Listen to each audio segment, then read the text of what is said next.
Good morning, everyone. Happy Wednesday to you. It is the 31st of March. Well, First Lady Jill Biden is coming to the Central Valley today, and this is marking her first visit to the area since her husband took office earlier in the year. Now, Jill Biden is scheduled to travel to Delano for the Day of Action with the Cesar Chavez Foundation and the United Farm Workers Foundation. So let's take a live look right now as she is arriving at this moment. So she is arriving in Executive 1 Foxtrot, and along with her is Senior Advisor Anthony Bernal, Policy Director Mala Adiga, and Press Secretary Michael LaRosa, along with her other staff. Now, she is expected to meet up with Governor Gavin Newsom as well as his wife, Jennifer Siebel Newsom, later on today.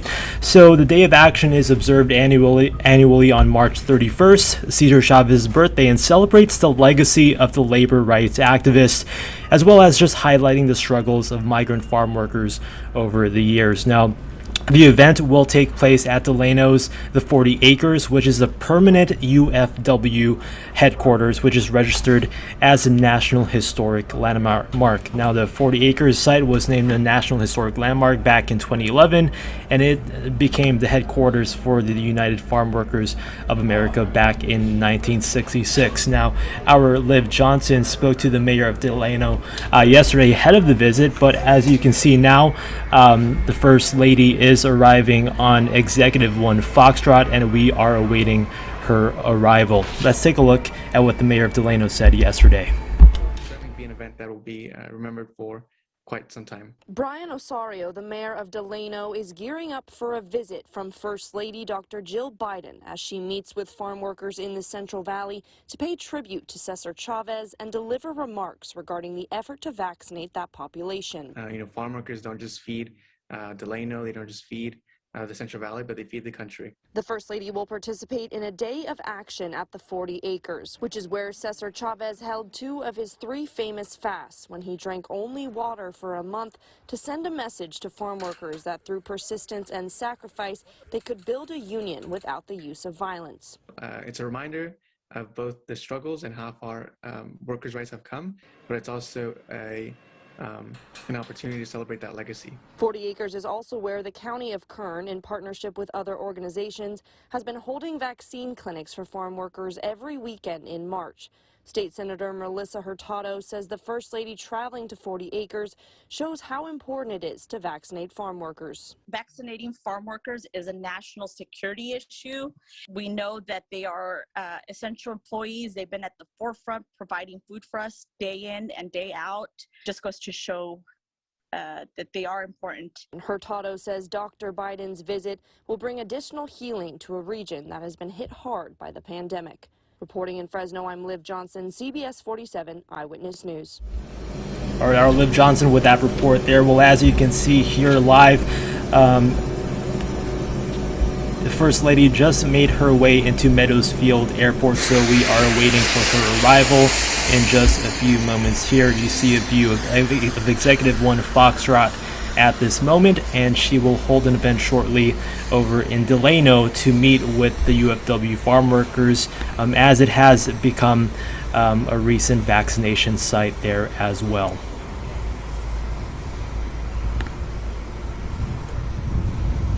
So 40 Acres tells us that they provided nearly 3,000 vaccines to farm workers throughout the month of March.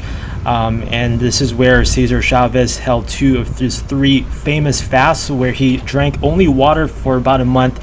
And this is to send a message to farm workers through the persistence and sacrifice that they could build a union without the use of violence. Now, 40 Acres is also where Kern County, in partnership with other organizations, has been holding vaccine clinics for farm workers every weekend in March, as well, just addressing the issue of vaccine inequity.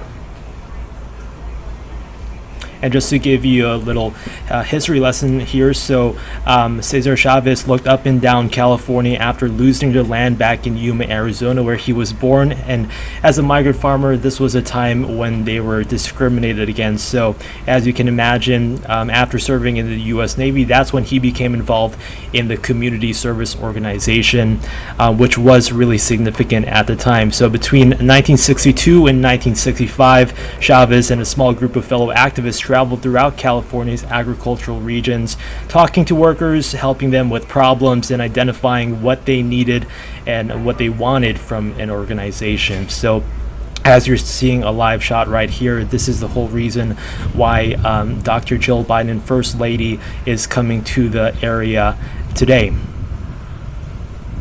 Now, of course, this visit comes at a time when the Biden administration is facing tremendous scrutiny over the crisis at the southern border. Now, a top U.S. border official said on Tuesday that he expects more than 1 million migrants that will arrive at the U.S.-Mexico border this year. Now, as the problem goes out of the hand, some questions we're wondering is if the president plans to visit any of the border towns in the near future. Now, we're hearing reports that children were crowded into plastic walled pods, laying on floor mats and covered with mylar blankets. Other footage showed shelves stocked with snack bars, diapers, and baby bottles. So, moving on, we know that the First Lady will be joined by Governor Newsom and First Martyr Jennifer Siebel Newsom. We're waiting to hear if he's going to speak today as well. And as you can see here, they are just waiting for the First Lady's arrival at Meadows Field Airport.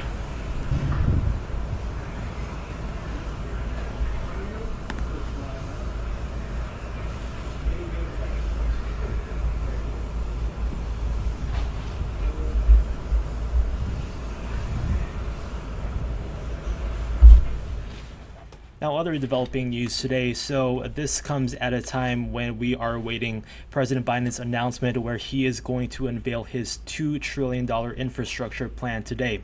Now, President Biden will unveil a more than $2 trillion infrastructure and economic recovery package today. The plan aims at to revitalize U.S. transportation infrastructure, water systems, broadband, and manufacturing, among other goals. So an increase in the corporate tax rate to 28% and measures designed to prevent offshoring of profits will fund the spending. And this is according to the White House. So we'll see what comes out of that. But going now live to our live shot here as we await the First Lady and her staff to get out of Executive 1 very shortly.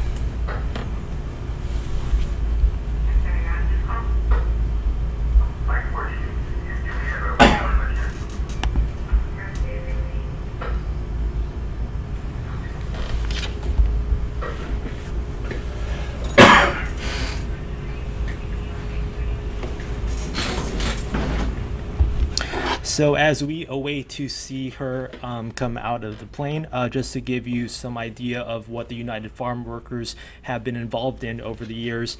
So they have achieved historic gains for farm workers, and among them are they are the first genuine collective bargaining agreement growers in the history of the continental U.S., beginning with the union contract signed with Chenley Vineyards back in 1966. The first union contracts requiring test periods, toilets in the field, clean drinking water, hand washing facilities, protective clothing against pesticide exposure, banning pesticide spraying while workers are in the fields.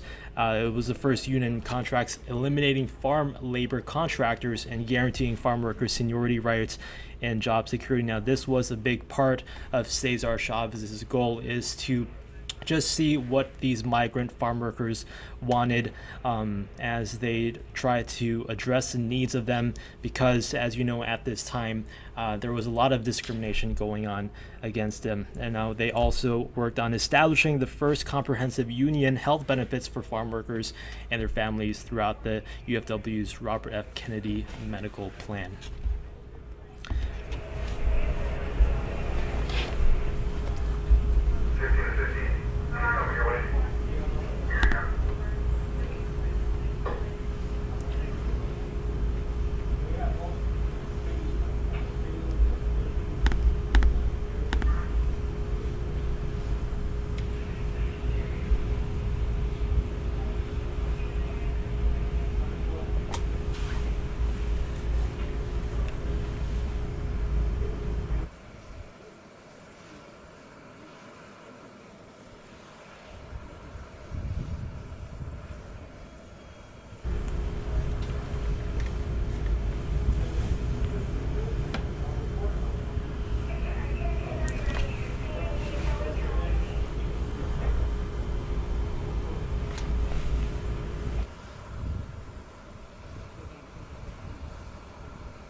All right, so as we're awaiting the First Lady to step on the tarmac, just to let you know what she's here for, the First Lady will participate in a day of action at the 40 Acres, which is again where Cesar Chavez held 2 of his 3 famous fasts, where he drank only water for a month to send a message to these farm workers that through persistence and sacrifice, they could build a union without the use of violence. And 40 Acres is also where Kern County, in partnership with other organizations, has been holding vaccine clinics for farm workers every weekend in March. Now, Senator Melissa Hurtado tells us that the First Lady traveling to 40 Acres goes to show how important it is to vaccinate our farm workers. She said, it is a national security issue.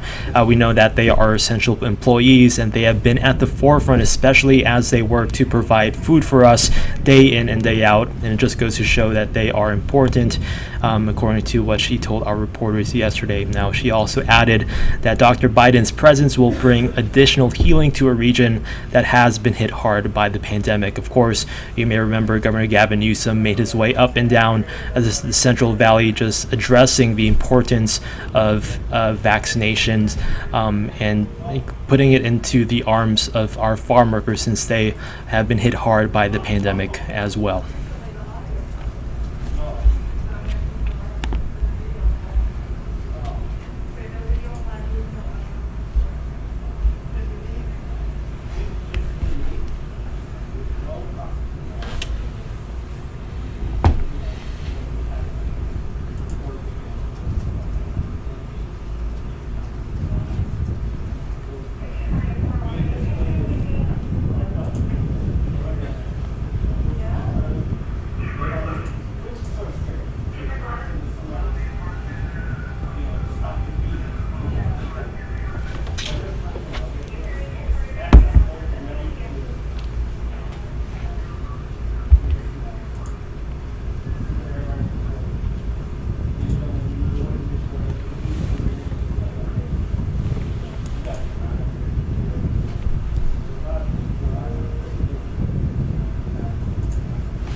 All right, so it looks like a lot of the rest of the crew, where Dr. Jill Biden was traveling with, already made their way out, and we are now awaiting for her to come out onto the tarmac.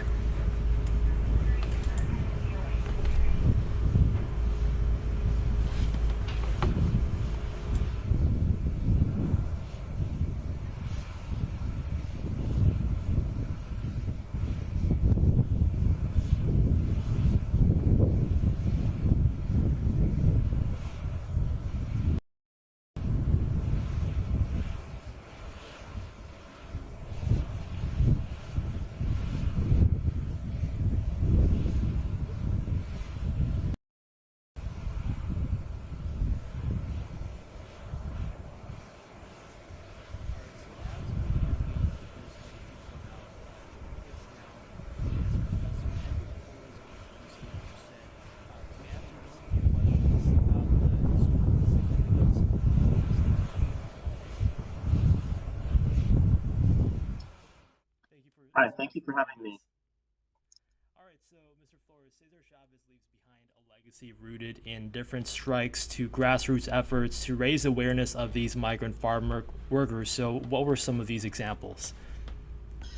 Um, there was there's been several innovations that the United Farm Workers have left that have fundamentally shaped the way that community and labor organizing is done in the United States. Broad-based coalition building, working with churches, with community-based organizations, with workers' unions all together to lift standards for workers is probably the most significant legacy that Chavez and the United Farm Workers have left behind. All right, and Chavez looked up and down California after losing their land in Yuma, Arizona, right? So, as a migrant farm worker in the 1930s, how were they treated? They were treated very poorly. Um, Chavez's family were actually farmers and business owners. They had a freight business, a grocery store, up until the Depression. And as you mentioned, they lost their land. Like many families during the Depression, they lost everything. And they encountered Jim Crow in the Southwest for Mexican Americans, which has been referred to as Juan Crow. Separate facilities, separate schools, a lack of civic and political rights like voting, a lack of access to the safety net. Okay, thank you so much. And just to pause that and going back to our live shot here, you can see that First Lady Jill Biden is now entering her motorcade and is now making her way to Delano, California, where she is going to attend an event to commemorate the life of Cesar Chavez. So right now you just see her entering the vehicle, and her motorcade are going to make their way there in just a few moments. All right, so Mr. Flores, so after serving in the U.S. Navy, that's when he became involved in the community service organization, right? So why was this so significant at the time? The community service organization was probably one of the most, if not the most significant organizations to have built power among the Mexican American community. The community services organization was founded by Sal Alinsky, Fred Ross, and Edward Ruibal. They developed the house beating technique, which the UFW used to build a base. The CSO trains Cesar Chavez as an organizer, and Dolores Huerta as well. And it was a foundation for many of their grassroots base building activities that built the membership of the United Workers. Right, and between 1962 and 1965, Chavez and a small group of fellow activists traveled throughout California's agricultural regions, just talking to workers, helping them with problems, and identifying what they needed and wanted from an organization. So, as we take a look at the First Lady and the motorcade making their way to Delano right now, to this significant site, is this still part of their goal, especially as they try to get more farm workers vaccinated right now? Yeah, and it's hard to underestimate the historical and maybe even religious significance of Dr. Biden's visit to 40 acres today on Cesar Chavez's birthday. It arrives on the same day that President Biden is set to unveil the first phase of his administration's recovery and infrastructure. And if we go back in history, we see that the most significant legislation that expanded the rights of workers was the New Deal, but that provisions, that many of these provisions excluded jobs that were held by Mexicans and Blacks at the time, which were agricultural work and domestic labor. Today, during the pandemic, we see that agricultural workers were especially affected with higher rates of disease and death. Those who were undocumented had a lack of access to the safety net. And so the president's administration has a real opportunity in their economic proposals to begin to address these gaps that have existed for decades in worker policies that leave communities of color. All right, sounds good. And joining us now to talk about the whole significance of Cesar Chavez Day, we also have our reporter Jocelyn Moran to just fill us in, especially regarding the amount of farm workers who have been vaccinated. So Jocelyn, 40 Acres tells us that they provided nearly 3,000 vaccines to farm workers throughout the month of March. Now, what have our local leaders been saying, and what's being done today to combat the inequities that they say they face? All right, so I think we're trying to get her audio back on, but just Mr. Flores, to continue our conversation about the historical significance of this. Now, Fresno County, Kings, and Madera County just recently moved to the red tier, so this is all in a larger part to open up locally in our region, especially following in the heels of the coronavirus. Now, going back in time with no real time to focus on elaborate architectural plans, the UFW built the Roy L. Ruther Memorial Hall using a functional design, simple and affordable materials, and just volunteer labor, which is a large part of what they stand for, right? Just the volunteer labor and giving a voice to these farm workers who at the time may not have had one. Yeah, and so this a historical site. You have to organize farm workers, but it should also be mentioned that their first headquarters was an abandoned, and so really approach was brought to organize the farm workers. Very interested in his own progressive spirituality of prayer, of religious perspective, like was it happened in 1956 and in 19 and so this the site the way things include so much and religious and cultural significance.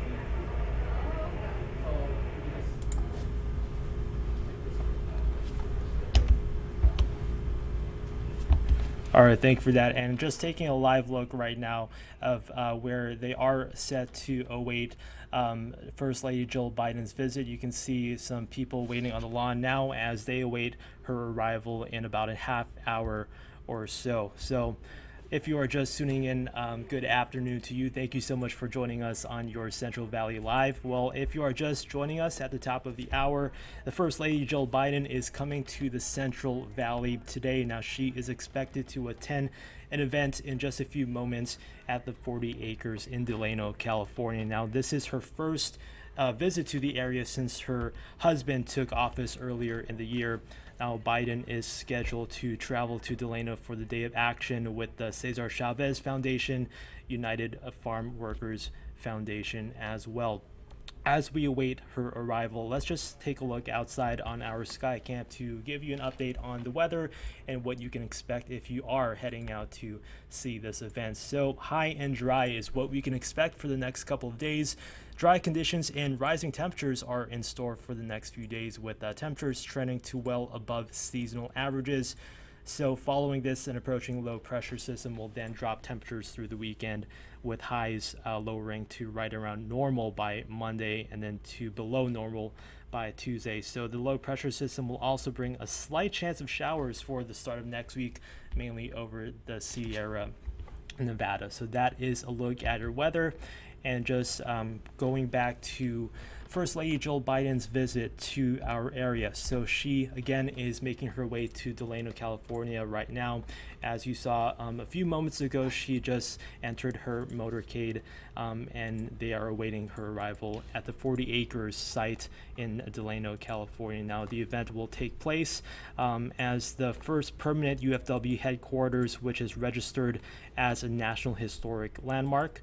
And Cesar Chavez Day is a state holiday recognized by Barack Obama in 2014, of course, just highlighting the struggles that migrant farm workers had in the past, just highlighting what they've been through, especially as we the history of Cesar Chavez. He really just leaves behind a legacy rooted in different strikes to grassroots efforts to raise awareness of these migrant farm workers.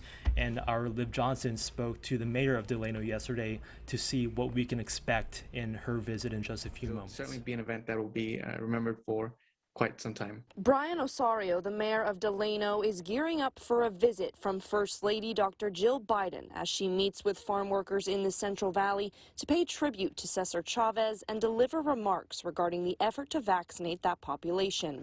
Farm workers don't just feed Delano, they don't just feed the Central Valley, but they feed the country. The First Lady will participate in a day of action at the 40 acres, which is where Cesar Chavez held 2 of his 3 famous fasts when he drank only water for a month to send a message to farm workers that through persistence and sacrifice, they could build a union without the use of violence. It's a reminder of both the struggles and how far workers' rights have come, but it's also an opportunity to celebrate that legacy. 40 Acres is also where the County of Kern, in partnership with other organizations, has been holding vaccine clinics for farm workers every weekend in March. State Senator Melissa Hurtado says the First Lady traveling to 40 Acres shows how important it is to vaccinate farm workers. Vaccinating farm workers is a national security issue.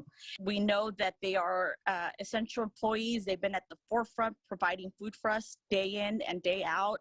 Just goes to show that they are important. Hurtado says Dr. Biden's visit will bring additional healing to a region that has been hit hard by the pandemic. Reporting in Fresno, I'm Liv Johnson, CBS 47 Eyewitness News.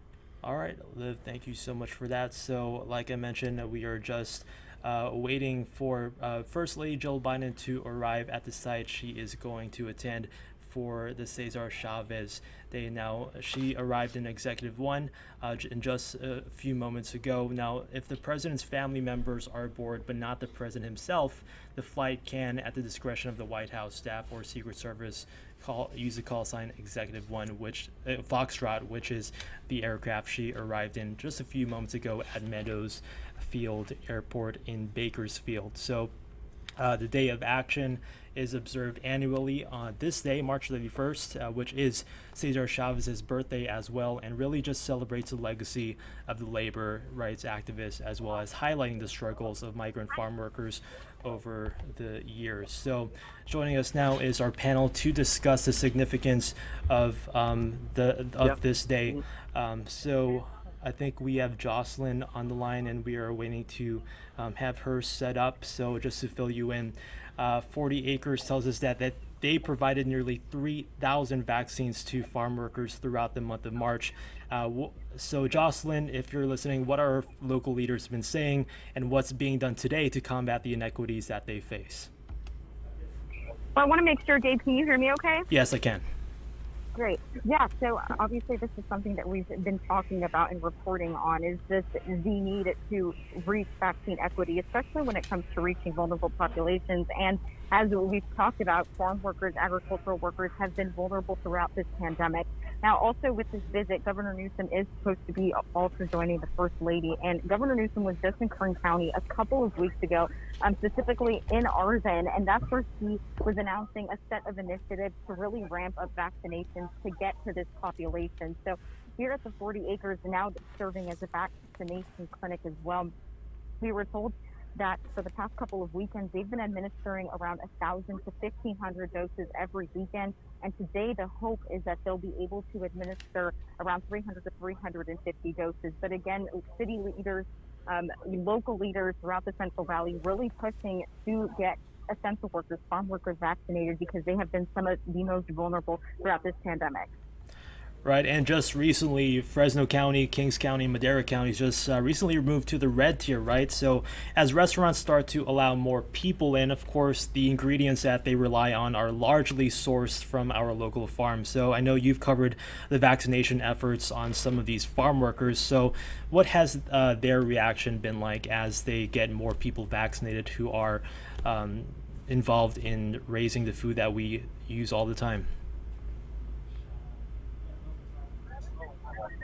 Sorry, Gabe, could you repeat the question one more time? Right, yeah. So I know we recently reported that we just moved to the red tier in Fresno, Kings, and Madera counties, and they play a huge role in just giving us the ingredients that we rely on, especially as more restaurants open up. So I know you've covered the vaccination efforts on some of these farm workers. So what's their reaction been like as they get vaccinated?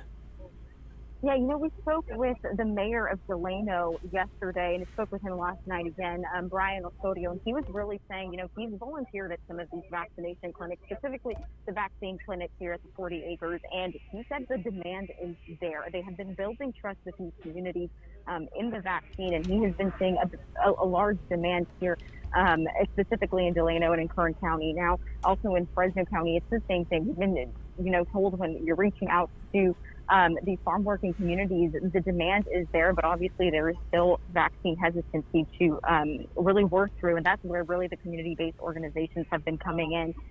With the COVID Equity Project in Fresno County, really reaching those populations with education as well, and county health departments have really been saying that they're really relying on community-based organizations to reach these populations. But again, really just because they've been so essential throughout this pandemic. We would not have food in our grocery stores.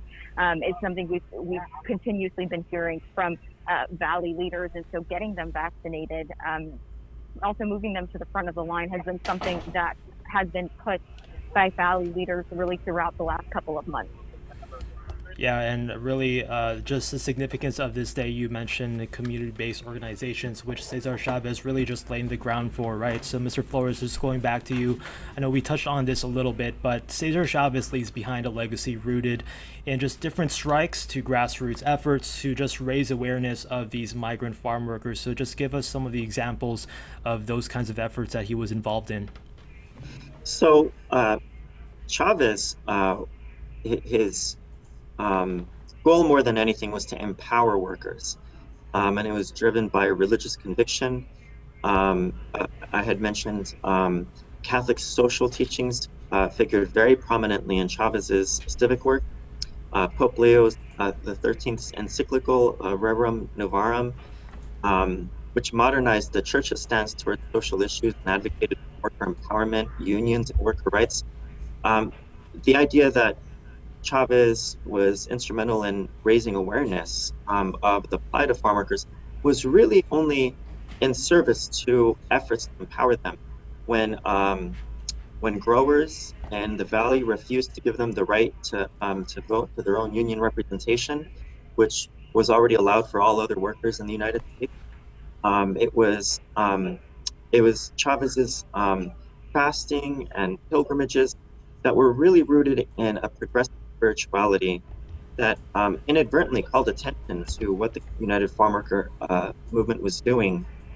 But first and foremost, his efforts were always about empowering workers, not necessarily about just raising awareness for the sake of raising awareness.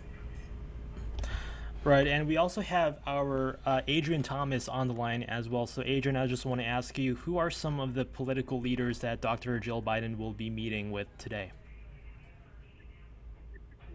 Hi, Gabe. Yeah, so Dr. Jill Biden, the First Lady, will be meeting with Senator Melissa Hurtado to talk about vaccines with agricultural workers and just the overall support the administration is showing the agricultural community here in the Central Valley. It's, obviously this is an event for, the Central Valley ag workers and talking about vaccine equity for this community. But it's also, it's kind of a gathering of high-profile Democrat politicians here in the Central Valley. Congressman Jim Costa is here, along with obviously Senator Melissa Hurtado and Senator Ana Caballero.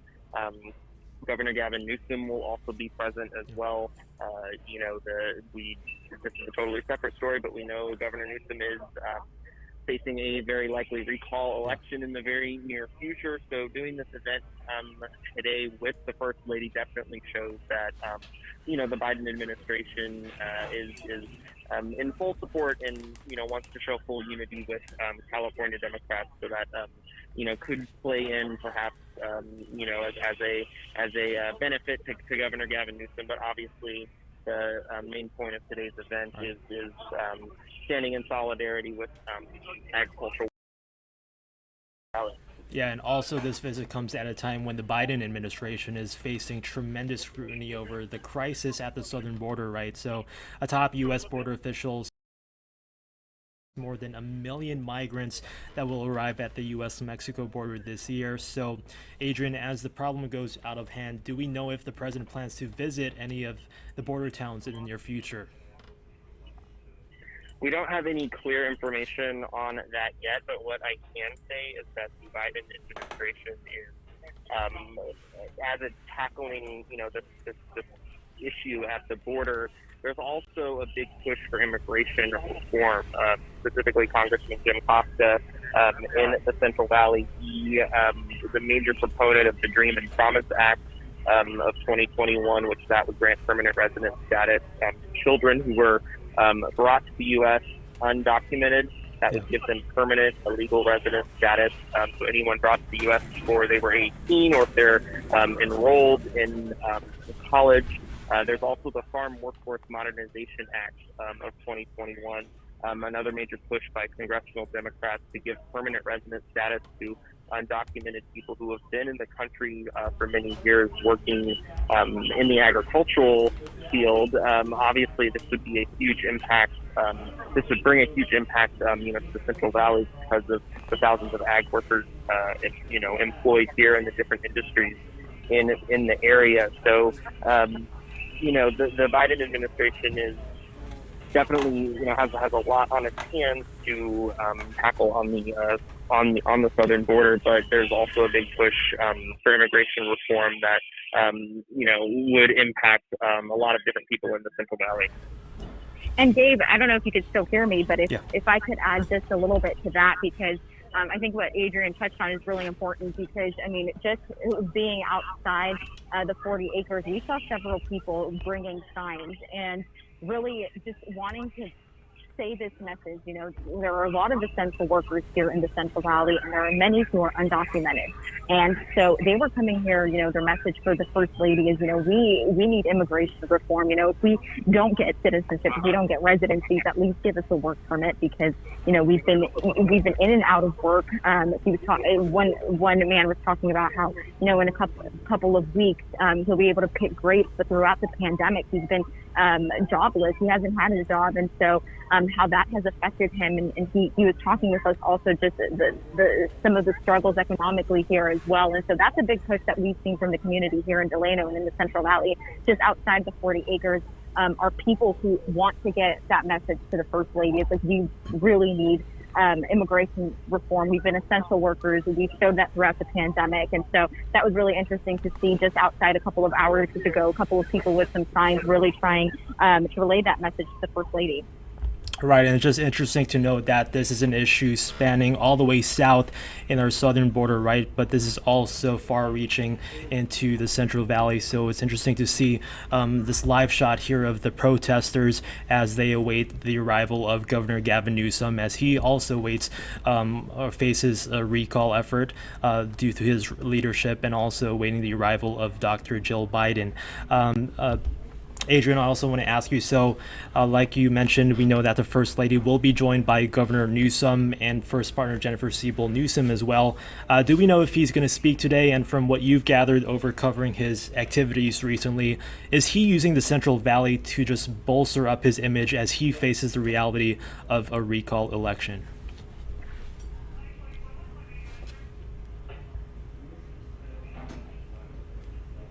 All right, I think we lost Adrian's audio, but Jocelyn just... Oh, there he is.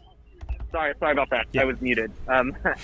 So anyway, so to your question, Gabe, I think the governor will likely make remarks today. I mean, I don't know 100% yet, but like I said, just the fact that, he is going to be here with Dr. Biden shows that the Biden administration is very much in full support of the governor. I think as far as the Central Valley goes, the statewide recall election, this is going to be an area where Newsom is going to have to pick up votes. In Democrat strongholds like the Bay Area and the Los Angeles area, he'll enjoy support there, but in the Central Valley, which is a relatively politically mixed area, he's going to need to pick up votes. So doing these sorts of events, we've seen him do engagements at different vaccine clinics across the area in the last month and a half. So I think this is definitely an area that is very important for him in this very likely recall election. Right. And just going back, talking about the First Lady, Dr. Biden has put a huge emphasis on education. Of course, she is an educator herself. Is she currently working as an educator while she's taking care of her First Lady duties? Yes, she is, and it's quite a historical thing that she's doing. Keeping her job teaching classes while working, also holding the duties as First Lady. It definitely shows the administration's commitment to education and educational issues and teachers. We obviously know schools reopening here in California is a major issue right now. California, one of the last states to kind of roll out a reopening for schools. So it'll be interesting to see if the First Lady, obviously this event is for the agricultural community, but as an educator herself, it will be interesting if she makes any comments about, schools reopening and teacher and student safety.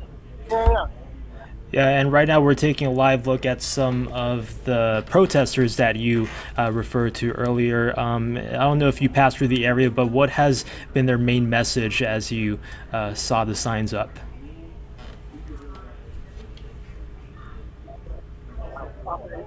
So as we were coming into the 40 acres, there weren't a whole lot of protesters out yet. I mean, I know we can see some of them there right now.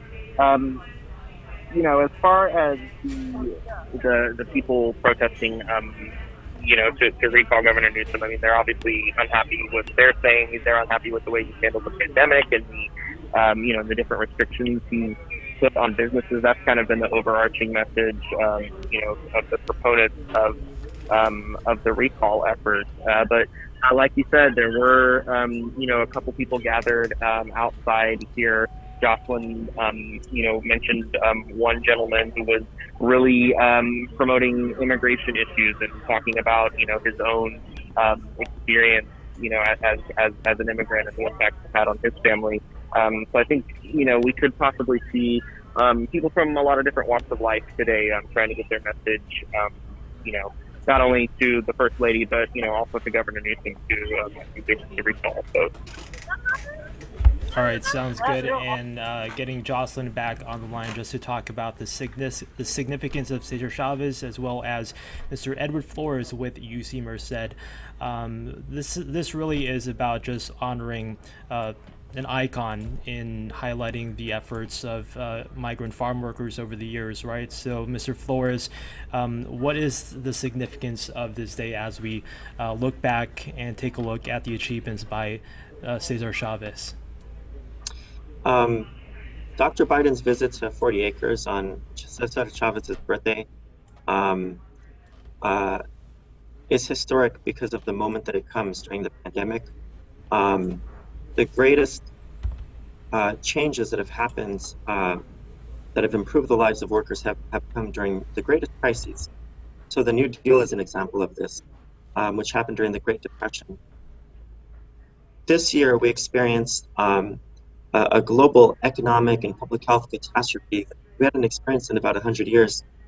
And so it's a time for ambitious thinking, for reimagining the way that we want the social contract in the workplace this. And it's an opportunity to begin to address inequities that have long persisted. In this past year, during the pandemic, billionaires profited immensely. And we saw that the budget, which has an unprecedented amount of wealthy people had no problem actually getting even more wealth during the pandemic. Workers who are undocumented, who have higher fees and debt, the pandemic has meant very different. And so Dr. Biden's visit to 40 acres on Chavez's birthday signal symbolically that we have a presidential administration that may towards those workers that are further on the margin as it embarks on this ambitious recovery and impact. Right, and you mentioned just the vaccine inequities. I know you mentioned that the area that you're in right now in 40 acres has recently become a large vaccination site. So is this part of the way that they're addressing these inequities? Yeah, absolutely. And I think also they've talked about how really it's been a collaborative effort. But I mean, just going off of Cesar Chavez's legacy, but, when speaking with the mayor of Delano, Brian Osorio, he was very much saying how this day really represents them celebrating Cesar Chavez's legacy, but also the fact that they're continuing to fight for the rights of farm workers even today. And I think you really have seen that in the last couple of weeks.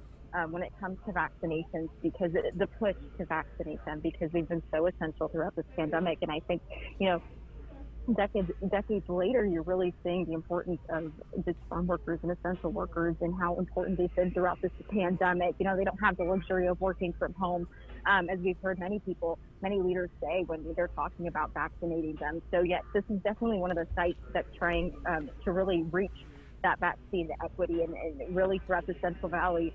Is what they've been trying to do, but it is, it's interesting too, because today they are celebrating Cesar Chavez's legacy, but they're celebrating it in a place that has also become a vaccination site for farm workers, and that's part of the push when it comes to equity and fighting for their rights as well.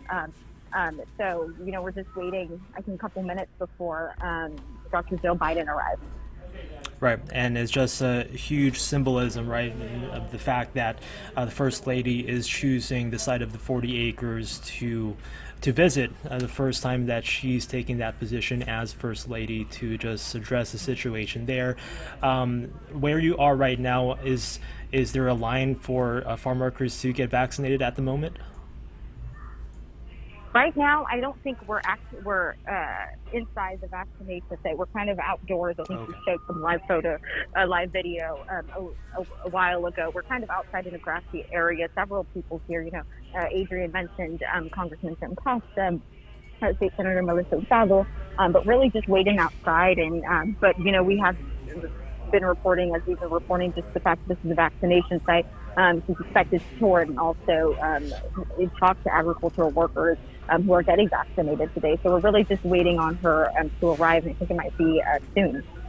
Okay, and we will be sure to take it as soon as she arrives. So keep us updated. But Mr. Flores, I just want to go back to you because this site where Jocelyn is set up is where Cesar Chavez held 2 of his 3 famous fasts, where he drank only water for a month to send just a message to farm workers through the persistence and their sacrifice to build a union really without the use of violence. So just give the significance of that and what that was all about for those who aren't familiar.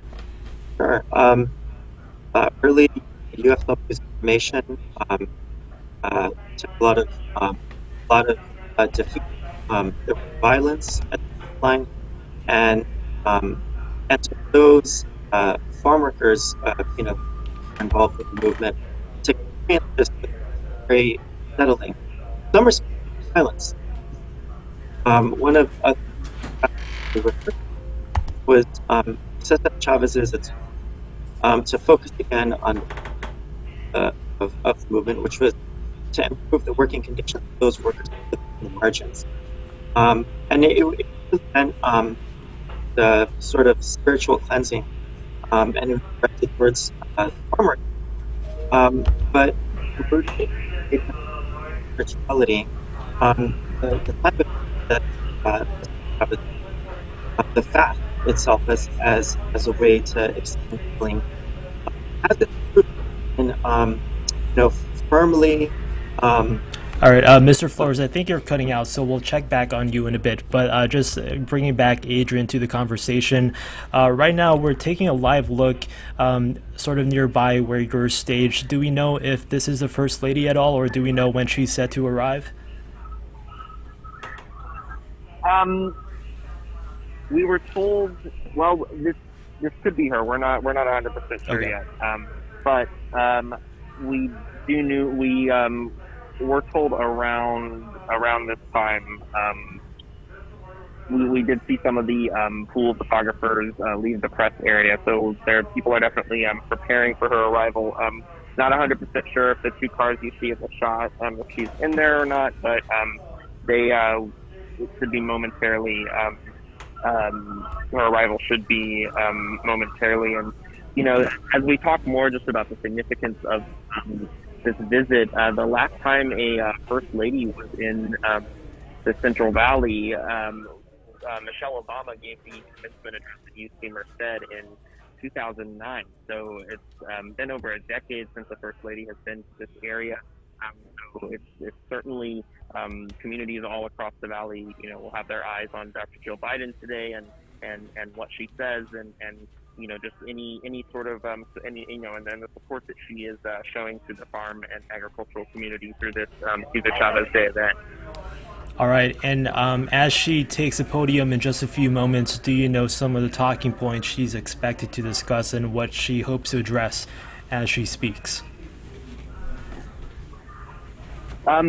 We weren't given a list of any sort of talking points ahead of time, but what I can say is the Biden administration has set its sights on supporting the farm and agricultural community.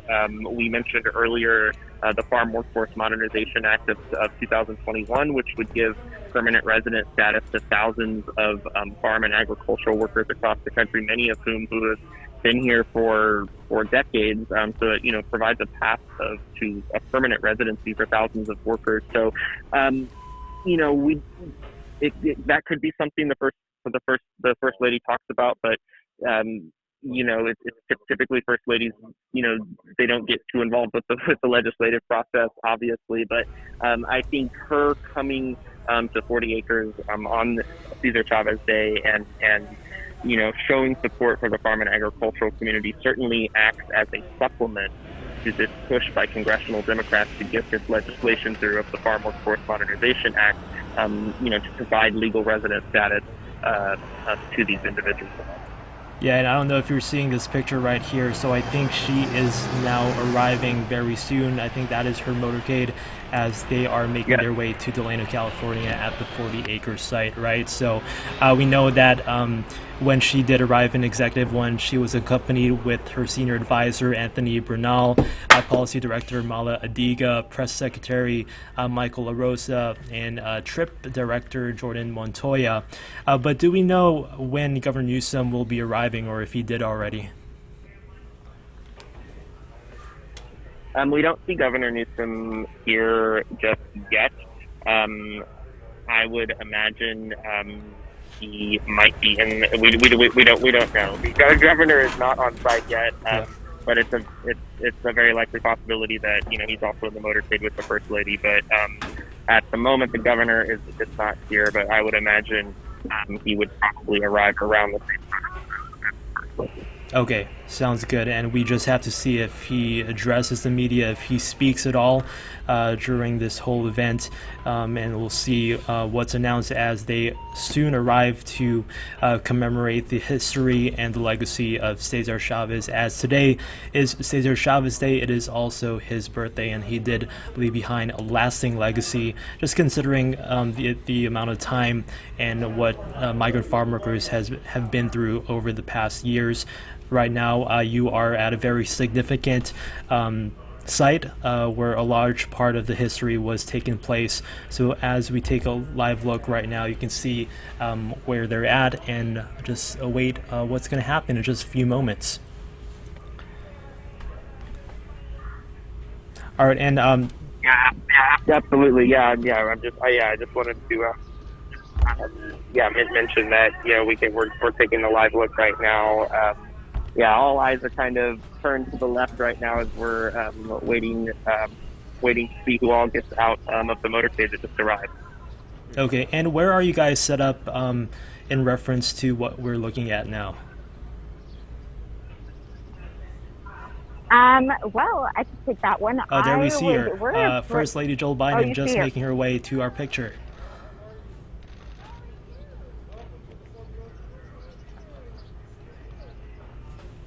Are you able to get a good view of her as well? We cannot see her from where we are right now. The stage where the spectators are set up was probably about 50 yards away from the building that she just arrived at. So as you can see, she's greeting some folks right now, and we will see her shortly. The Cesar Chavez Foundation operates this 40 acres site because it was the founding site of the United Farm Workers Union. So Dr. Jill Biden looks like she's meeting with some of the folks from the Cesar Chavez Foundation right now as they welcome her to the 40 acres. Right, we also know that the mayor of Delano, Brian Osorio, is also preparing for the visit, right? So she's going to meet with farm workers in the Central Valley just to really pay tribute to Cesar Chavez. Also, she is set to deliver a few remarks in the effort to vaccinate the population against COVID-19. Now, the First Lady is going to participate in the Day of Action here at the 40 Acres, which is what you're seeing now live. And this is pretty much just to fill you in where Cesar Chavez held 2 of his 3 famous fasts where he drank only water for a month, just to send a message of farm workers' perseverance amid what they have been going through. So 40 Acres, just to give you an idea, this is also where Kern County, in partnership with the organizations, have been holding vaccine clinics for farm workers every weekend in March. And maybe Jocelyn, you can fill us more about that effort. Yeah, I think you mentioned a lot of it. For the last couple of weekends, they've been administering around 1,000 to 1,500 doses per weekend for the last couple of weeks, what the UFW was telling us. But also, just today, with it being Cesar Chavez Day, they're also administering doses today. And yesterday, when we talked with them, they were saying around 300 or 350 doses was the hope for today. But this also being just a really essential site for farm workers, a place that they could trust, is also something that United Farm Workers was telling us, and just also how it's been a collaborative effort to make this happen. And it's just continuous push to really try to get farm workers vaccinated and build that trust with that community. Right, and as we take a look at the First Lady meeting a few folks outside, I think she's going to be speaking outside as well, right? There is a stage set up, so we are imagining that she will be making some remarks shortly. Right, and just ahead of her visit, Senator Melissa Hurtado spoke to a few of our reporters who mentioned that vaccinating farm workers is really just a national security issue, because I think George Lopez in a recent press conference said it best: everything we eat, people in the Central Valley touch first, right? Yeah, absolutely.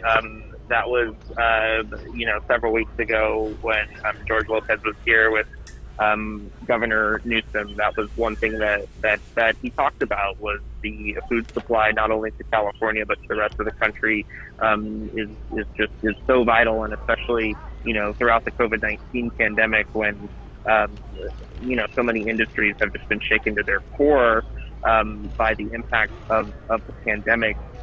Still making sure the agricultural community is stable and providing that supply for folks across the nation is extremely important.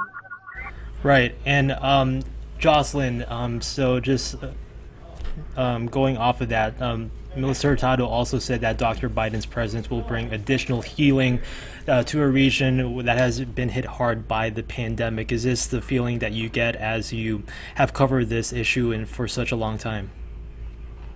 I mean, it's something that we've, I think, reported for the last, couple months, the last year, is really just how disproportionately impacted the agriculture community has been impacted. Latinos in the Central Valley have been impacted. We talked about how a lot of this community, and some of them live in multi-generational households, which makes it extremely difficult to social distance if someone does have it, COVID-19, and as well as underlying health conditions among these communities. And so when it came to the vaccinations, that was extremely important. It was extremely important for them to be prioritized because we knew all about this throughout the pandemic, that they had been disproportionately impacted, that they were essential workers, and they had underlying health conditions. And I think that's really the reasons behind why you see so much push from Valley leaders from the beginning of vaccinations for them to get put in front of the line. But yeah, that's something that we've definitely been talking about and reporting on for the last year, is just how badly impacted this community has been. Right, and it's such a huge significance. So just to give our viewers and our listeners some perspective, so the farm workers were one of the first groups to be eligible for a vaccine. And as we take a look ahead, April 1st, which is very soon, that's when the eligibility group will open up to those 50 years and older. And then a few weeks after that, on April 16th, that's when they're going to open it up to those 16 years of age and older, right? And I want to make sure I heard you correctly, Gabe. You said April 15th? April 16 for those 16 years of age and older. And that's right. That's April 15th, those 16 and older adults can get the vaccine. But actually, starting tomorrow, April 1st, are when those 50 and older, regardless if you have underlying conditions, just if you're 50 and older, you can also, you're eligible to get the vaccine. Right, and then again, April 15th is when those 16 and older will be eligible as well. Yeah, so as listeners are tuning in, definitely want to save those dates because it is such a huge time, especially as we've been reporting on people of different age groups and different walks of life getting vaccinated. Some of them still haven't gotten their vaccine yet, and they're just waiting for that time to when it's going to be open up to a larger portion of the public to get vaccinated, right? So right now, I think we're still waiting to see First Lady Dr. Jill Biden make her way to the stage where you guys are set up. So Jocelyn, just what are some of the few talking points that she's expected to discuss today? We haven't gotten much information on exactly the talking points that she will be discussing, but I think a lot of it is just honoring Cesar Chavez's legacy and just what we talked about, the fact of where we're at now. It's Cesar Chavez Day, but really in the last year, exactly the last year, we've really seen how essential farm workers are. And you can imagine that could be something that they might talk about, but also with the governor coming here today and meeting with the First Lady. I mean, we have seen him visit the Central Valley several times in the last couple of months. Specifically, one of his visits was in Irvine, California, in Kern County, and that's where he announced a series of initiatives to ramp up vaccinations and get those to farm workers. Ramping up vaccinations in the area for the Central Valley, increasing the allocation as well. And so I can imagine him being here. It's definitely something that they could be touching on and talking about as well. All right, and just talking about a few of the projects that Cesar Chavez was involved in, he really spanned the whole spectrum of migrant farm workers, just not the ones from nearby Mexico, but he also signed contracts that helped fund another building project nearby where you are at the Paulo Agbayani Retirement Village. And this center was basically the union leaders' answer to the plight of elderly and displaced Filipino farm workers. most of the Filipino farm workers had migrated to the U.S. as young men during the 20s and 30s, and just strict immigration laws prevented Filipino women from immigrating to California. And the law at the time prohibited the Filipino male immigrants to marry women outside of their own race. So this left the farm workers there to live as single men most of their lives at the labor camps on the farms that they worked. So really just a significant moment and just a significant place where you guys are set up. Now, during the strike, the grape growers evicted most of these men since they had been unable to marry and start families. And the union leaders designed and built the Agbayani retirement village to just really provide the Filipino farm workers with a decent place to live. Constructed in mission style, the village provided about 59 single-room units, bathrooms, telephone lines, central air conditioning, a central courtyard. So just a few examples of how his legacy has left an imprint in the Central Valley, as well just up and down the state of California right now. So what are you seeing right now? Do you still see the First Lady in your line of sight?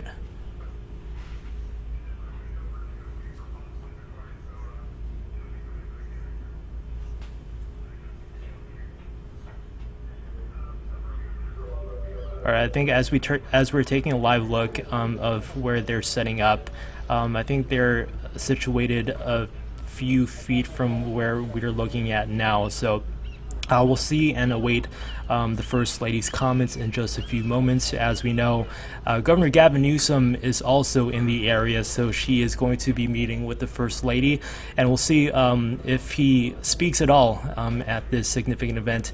Of course, it is March 31st, honoring the life and legacy of Cesar Chavez, as they're really just highlighting and promoting the legacy left behind by these migrant farm workers and everything that they've done and contributed to our Central Valley right now.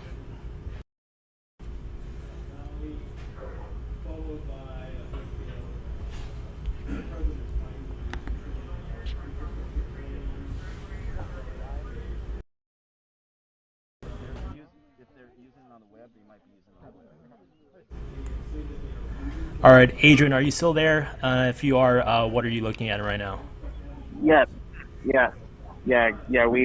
So the shot that you guys see right now, we are just behind the photographers set up. The First Lady is greeting some folks, shortly after arriving here at 40 acres in Delano. We should expect her to come over this way momentarily.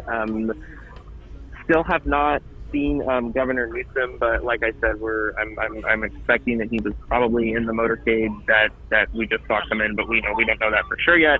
I would just imagine that he would probably arrive at the same time as the First Lady. We saw the First Lady just a moment ago meeting, greeting some of the people, here at the 40 acres. Have you seen Mayor Brian Osorio at all, Mayor of Delano? I personally have not seen him just yet, but we do know that he is here. Okay. And we did see earlier she met with some of the farm workers in the Central Valley, really to just pay tribute to this historic and significant day. She is set to deliver a few remarks regarding the effort to vaccinate the population against COVID-19. Of course, this coming at a time just a day before the state announced that they are opening the eligibility guidelines to those 50 years of age and older to get vaccinated, and then 2 weeks after that for those 16 years of age and older to get the vaccine. So very significant time here, and the First Lady is participating here in a day of action at the 40 acres, which you're seeing live, which is where Cesar Chavez held 2 of his 3 fasts and just participated in some of the strikes that he took part in. As you know, he played a large part in the labor unions back in the day to just give a voice to migrant farm workers to address their needs and just to give them a voice as we progress through the year. So 40 Acres is also where Kern County, in partnership with other organizations, have been holding vaccine clinics for farm workers every weekend in March. And Senator Melissa Hurtado told our team yesterday that the First Lady traveling to 40 Acres just goes to show how important it is to vaccinate our farm workers. So we'll just have to see what the First Lady will be addressing in just a few moments. I think she's still making her way, as you're seeing live, just meeting all the people who are staged in that area. Right now, media is staged to where you're seeing their view right now. So we'll just have to see what is going to be addressed in a few moments, and if the governor of California, Governor Gavin Newsom, is going to address the public as well.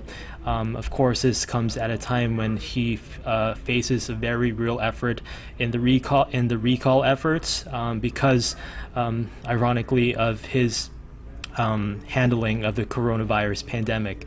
Adrian, maybe you can fill us more on that.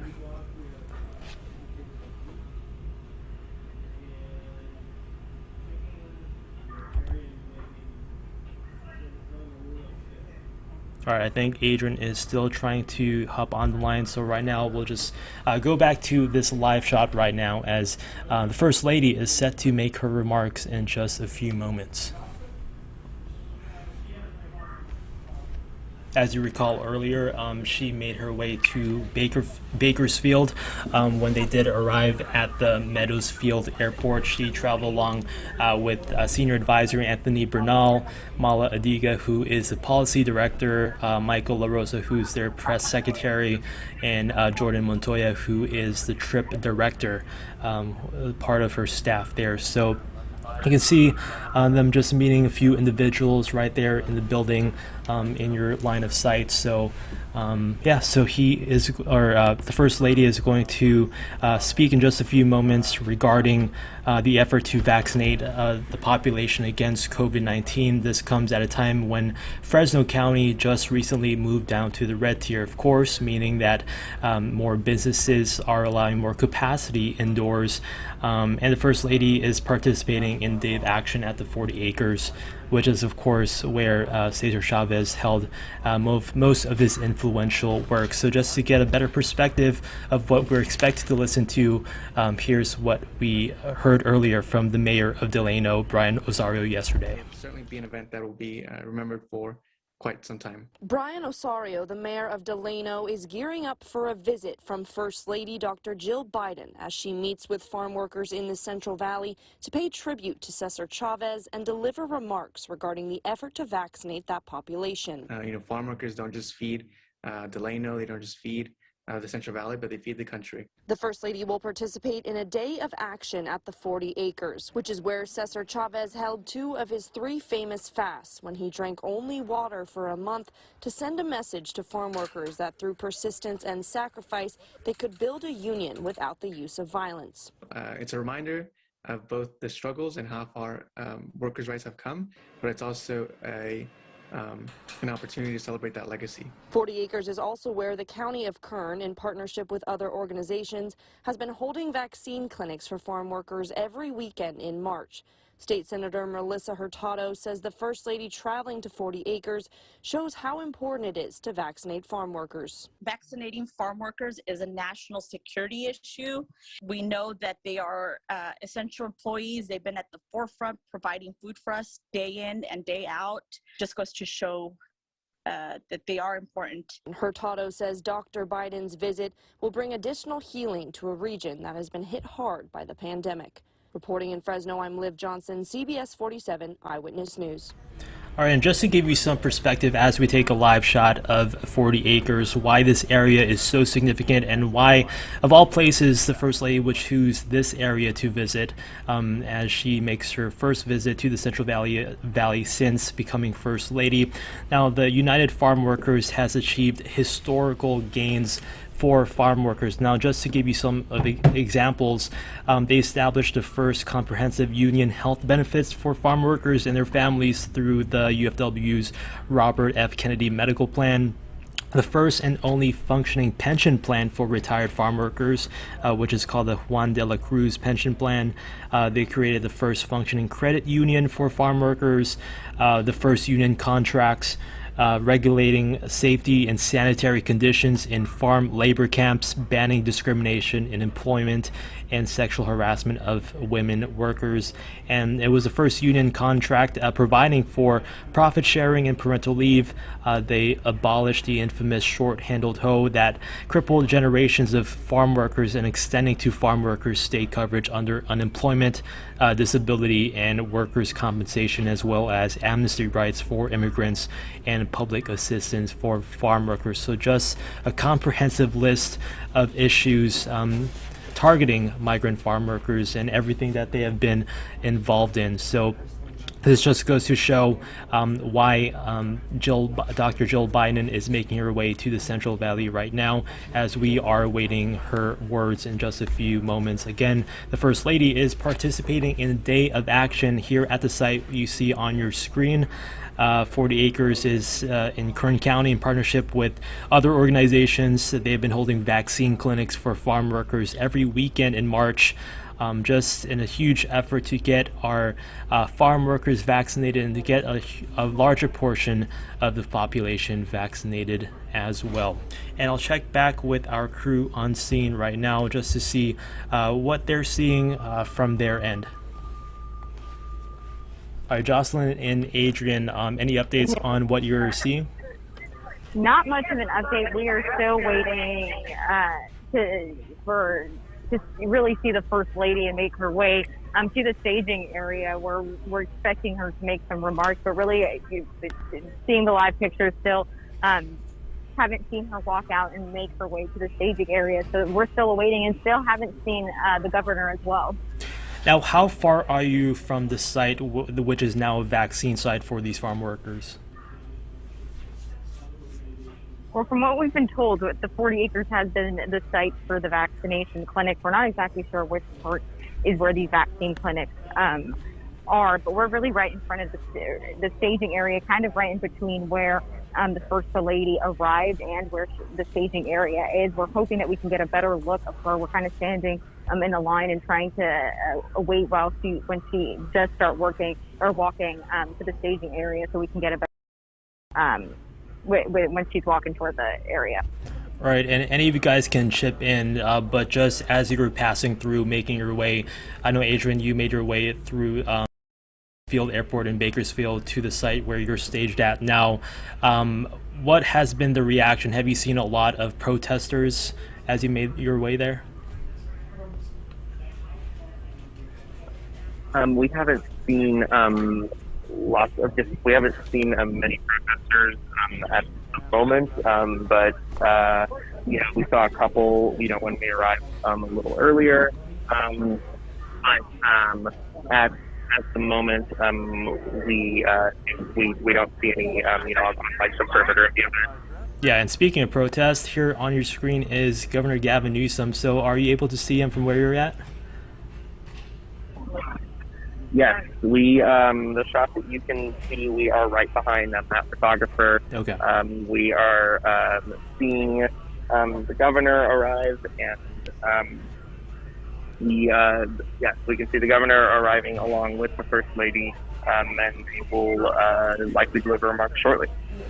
All right, sounds good. So any moment now, they are set to address the public on just what's ahead in the COVID-19 vaccination effort as they make their way to the Central Valley. Now, visits from First Ladies are pretty rare, right? Adrian, when was the last time we saw a visit from a First Lady in the Central Valley?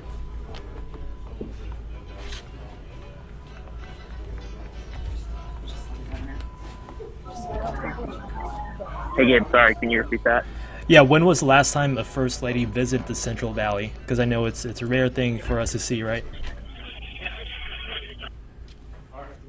Yeah, so it's been over a decade since a First Lady has visited the Central Valley. Back to the last time was in 2009 when Michelle Obama gave the commencement address at UC Merced. So it's this is definitely very significant for this community and surrounding area. Yeah, we just heard, along with Governor Newsom and First Lady Dr. Jill Biden, Congressman Jim Costa has also arrived in the area. Have you seen him at all?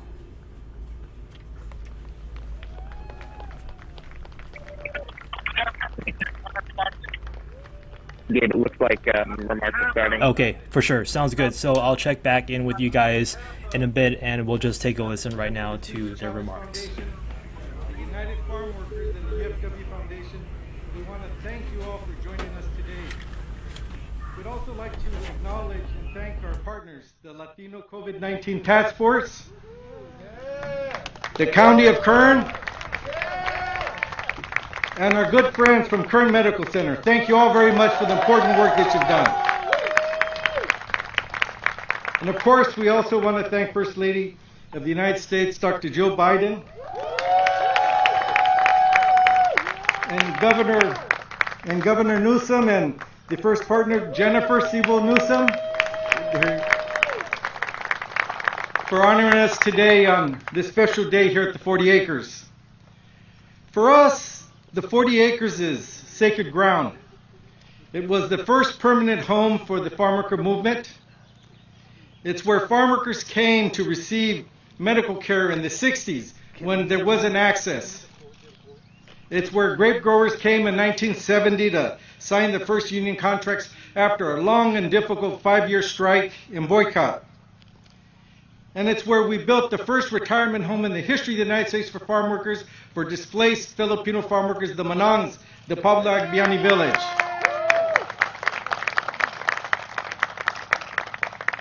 It was a place where tens of thousands of people attended my father's services in 1993. But more recently, it's a place where farm workers have come during the pandemic to receive large quantities of foods and masks and other protective equipment. And it's where thousands of farm workers have come just this month to receive vaccines.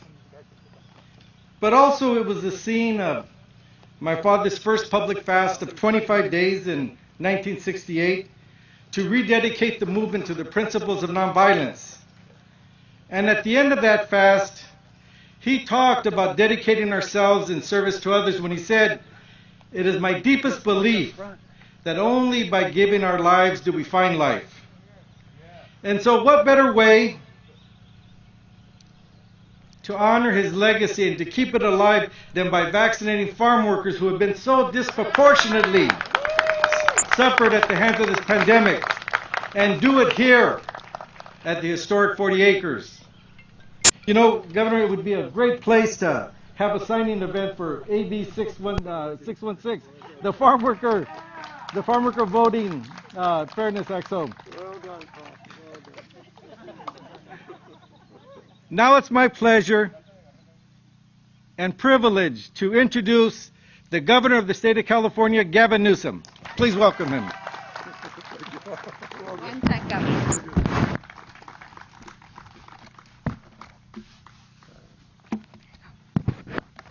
Fantastic. Thank you. Thank you, Paul, for the introduction, and more importantly, the advocate. Hope everybody can sit down and relax. Not that I have long-winded prepared remarks. I just want everyone to be comfortable. Look, it's an incredible honor for me to be here today, and to be here not only with all of you, but what an extraordinary gift it is for all of us to have the presence of our First Lady.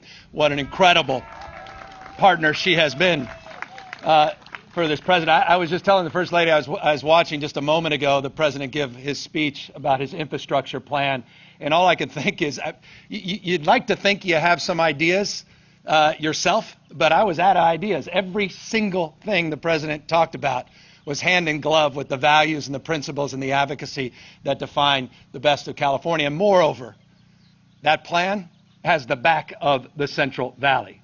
That plan has the back of Kern County.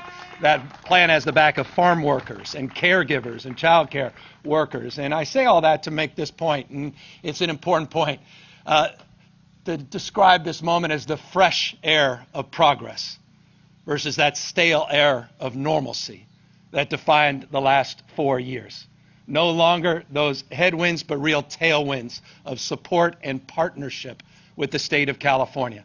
No longer are we day in and day out going to battle advancing our efforts to fight those, those assaults on the values and the things we hold dear as Californians that we had to battle over the course of the last 4 years. It is a remarkably different moment in our state's history and our nation's history. But of course, this moment marks a different framework of history, and that is the people that make history here in the state of California. And one of them who's living testament to that history, that was there side by side with Cesar Chavez, is also here, and that's Dolores Huerta, who deserves a big round of applause. We talk about living legends. It's an actual living legend. And it's a real honor that Dolores is here with two other remarkable leaders, two people very familiar to each and every one of you. One that may not be familiar to you in the context of where you are as much as she should be, former Congresswoman, now the supervisor in Los Angeles, Hilda Solis, who just briefly, before you applaud, is the one responsible for identifying this site for an important milestone and marked a consciousness for a nation, not just for Californians in this region, by making this a national landmark and commensurate with a national monument just nearby. So a big round of applause for Supervisor Hilda Solis. I'm also pleased you have a remarkable congressman out here who's a strong advocate, who has my cell phone, so I mean that literally, a strong advocate for all things Central Valley and Kern County. A big round of applause for Jim Costa as well, who's kind enough to be here. And I see, I won't say, because I see so many of you behind the mask, but half the damn legislature's here as well. So a big round of applause for the assembly leaders and for the Senate leaders that are assembled here today. Look, I'll try to, even though I've been long-winded today, let me just briefly try to make a few remarks. I want to just thank all the volunteers. You know, one of the things that I identify with Cesar Chavez, perhaps disproportionate, is the fact Cesar Chavez Day was not commemorating and does not commemorate the life of a former governor. We don't celebrate the life and times of former Governor Cesar Chavez. We don't celebrate the life and times of former Mayor Cesar Chavez. In fact, Chavez never held a day in elected office. And you think about that in the context of some of the other most iconic leaders in our world, not least of which Dr. King, who never served a day in elected office either. We're not celebrating the March on Washington and Dr. King's sermon as former president. And it's a reminder of something that's really important to each and every one of us and to all the volunteers that are assembled here. And I want to remind you of this, and particularly in this important day, as we celebrate the life and times of Cesar Chavez. You don't have to be something to do something. What distinguished Chavez, King, you can make the case for Gandhi, so many other extraordinarily transformational leaders, is they didn't wait to be something, to do. They exercised their leadership, but not through the prism of formal authority, but by advancing their moral authority. And that's profoundly important because that's abundant inside of each and every one of us. You don't have to be something to do something. Leadership can be found anywhere. And so I just want to applaud all the leaders. I want to applaud each and every one of you for stepping up and stepping in, for supporting your community, for recognizing you have agency, that you can shape the future. The future is not just something to experience, something to manifest. It's decisions, not conditions, that determine our fate and future. That's what I think about when I think about Cesar Chavez. Someone didn't wait around for permission, and stepped up and bent down on his knees to lift other people up. And we know no one stands taller than when they bend down on one knee and lift somebody else up. So in that spirit that brings us all here today, in that sense of pride, because we can lay claim to Cesar Chavez, not only here, 40 acres, but here in this county, this region, this state, this remarkable place, the Central Valley of California, that I'm just honored to be here with my extraordinary wife, Jennifer, and all of you, you extraordinary leaders in the state of California. And so with that, let me introduce you another leader, and that's a member of the UFW Board of Directors, Connie, who's going to come up here in just one moment. Thank you all very, very much for being out here today.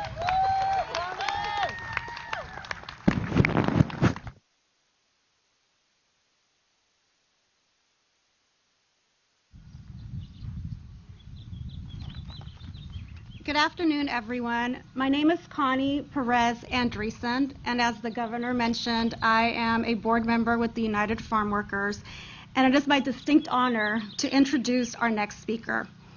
As the daughter of farm workers, a mother to Valentina and Jillian, and someone who has been working here for the past month with our partners, Kern Medical,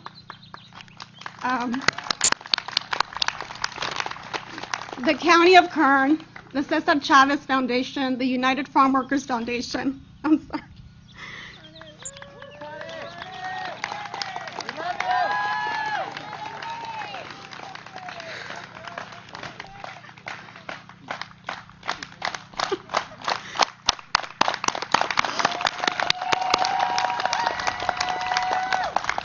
To make sure as many farm workers as possible receive the COVID vaccine, I was thrilled to hear that the First Lady of the United States would be visiting the 40 acres here in Delano.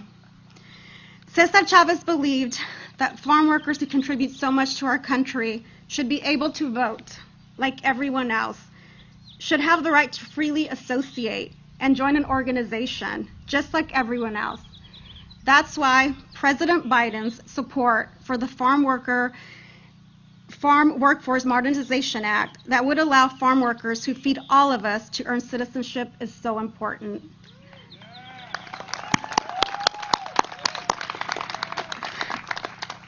That's why President Biden's support of unions is so important.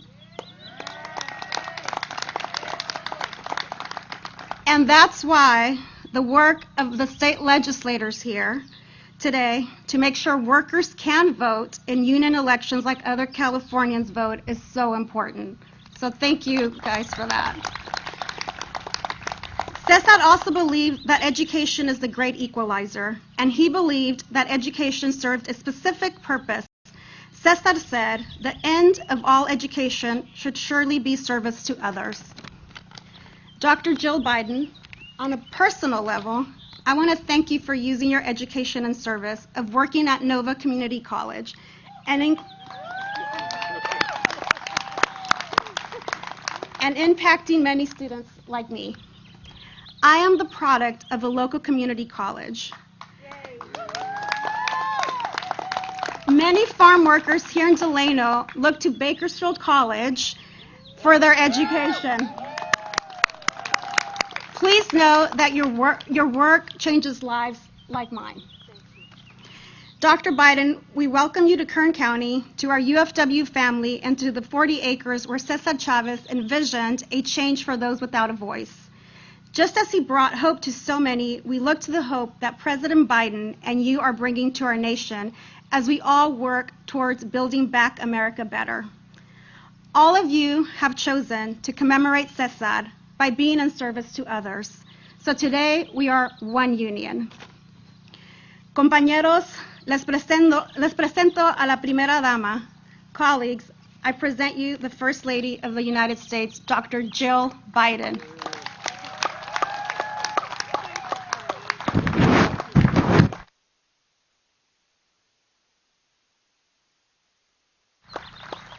Thank you.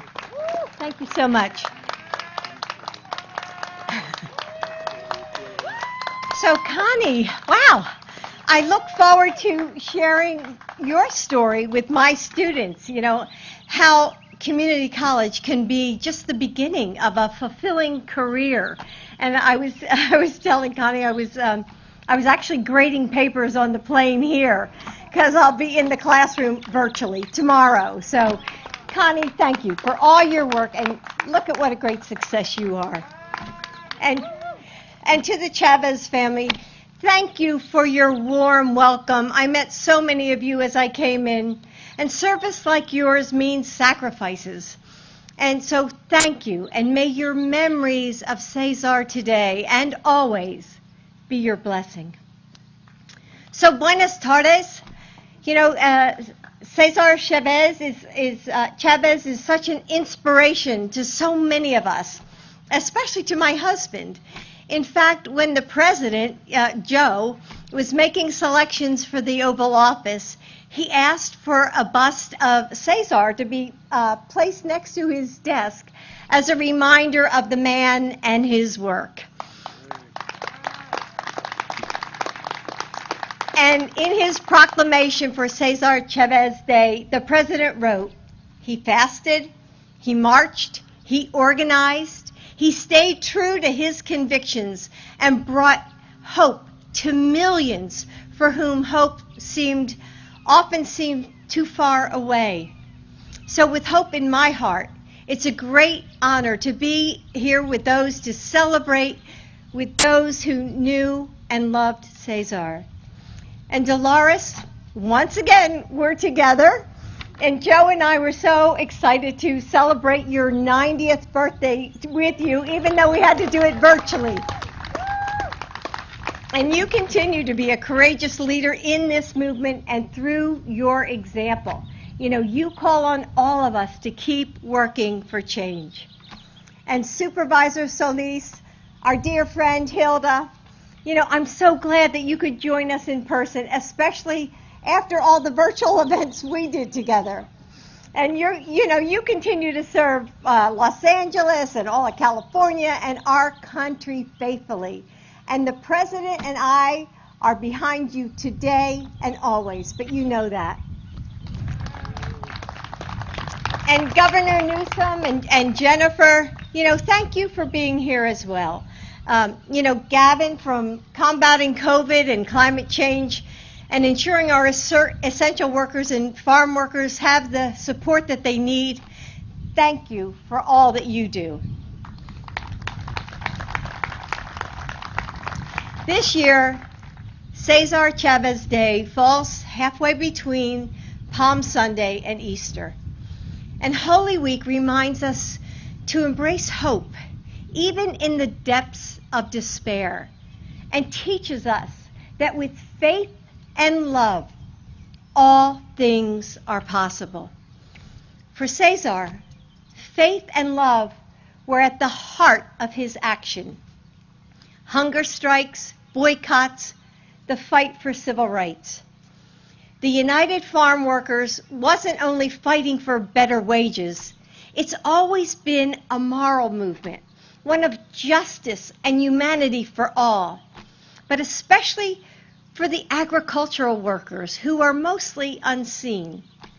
Cesar Chavez understood that no matter the obstacles, when people come together, united in a cause, anything is possible. Yes, we can. Sí se puede.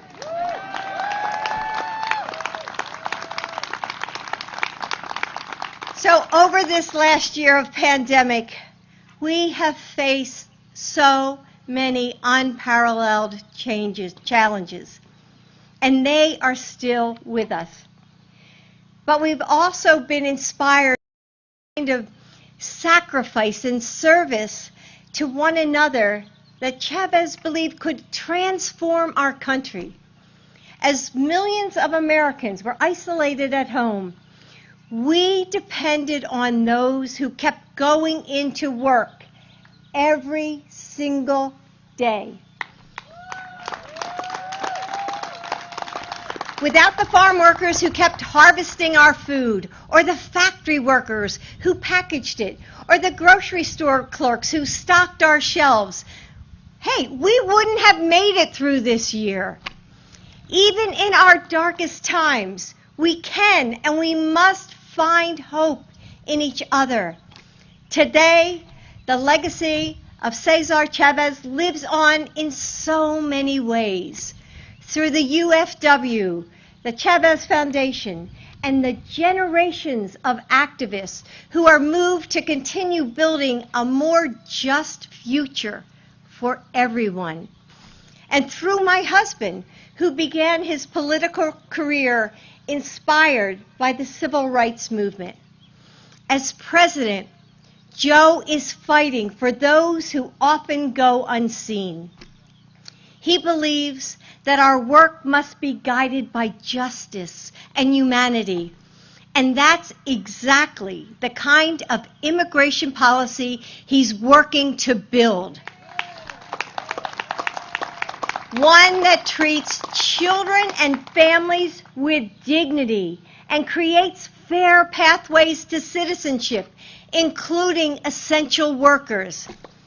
And we're encouraged that with UFW's work, your work, the U.S. House of Representatives has already passed the Bipartisan Farm Workforce Modernization Act. And this is a great first step. And together, we are going to get this done. Sí se puede. So I'm here today because the President and I want you to know that we stand with you. And we are grateful for all that you're doing to answer your call to service, volunteering your time to vaccinate your community right here at 40 Acres, making sure that your neighbors are safe from COVID, and working to keep all of us healthy. Every person who is protected makes our cities and our towns safer. That's why Pope Francis called getting vaccinated a moral obligation. Every one of us has a part to play. For ourselves, for our families, and for those we don't even know. Together, we will heal. In a speech to the Commonwealth Club of California, Cesar talked about the many reasons that farm workers had to be pessimistic. Yet, he told the crowd, "We are filled with hope and encouragement. We have looked into the future, and the future is ours." Cesar dared to believe that our country could change, that we could change it. Now it's up to us to live up to that promise. When we come together, we are powerful. With love for our communities, with hope for our future, with faith in each other, anything is possible. So say it with me. Sí se puede. The future is ours. Thank you.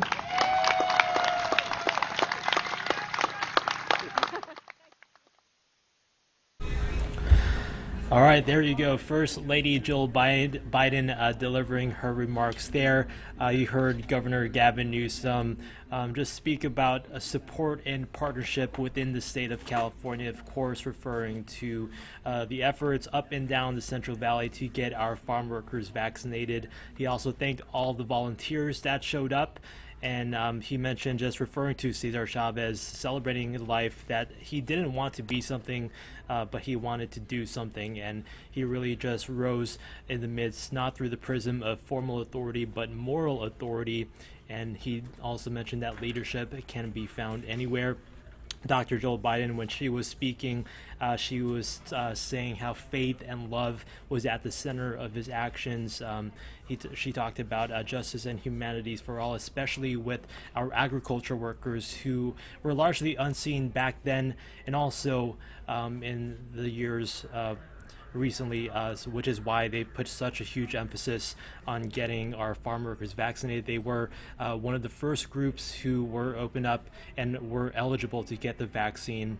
And she didn't go into detail much, but she did briefly mention immigration policy that President Joe Biden is working to build. She was saying that he's trying to create an ecosystem where one that treats children and families with dignity, to create pathways to citizenship, including essential work. So we'll just have to see what goes on following in the days following. I know that President Biden is also set to announce his infrastructure bill today as well. So we will continue to keep you updated on that. So thank you so much for joining us today to listen in on the comments and words of Dr. Jill Biden, First Lady. This is her first visit to the Central Valley since she became First Lady. And as we leave you now, let's see how things are looking like on our RV World, or our Skycam. Actually, I think we're still getting that up, but just to give you an idea of what we're looking at today. So dry conditions and rising temperatures are in store for the next few days, with temperatures trending to well above the seasonal averages. So it is going to be hot and dry for the next few days, and then a low pressure system will drop temperatures throughout the weekend, hopefully bringing those temperatures down. Well, thank you so much for joining us on your Central Valley Live. My name is Gabe Salazar. Have a great day and see you next time.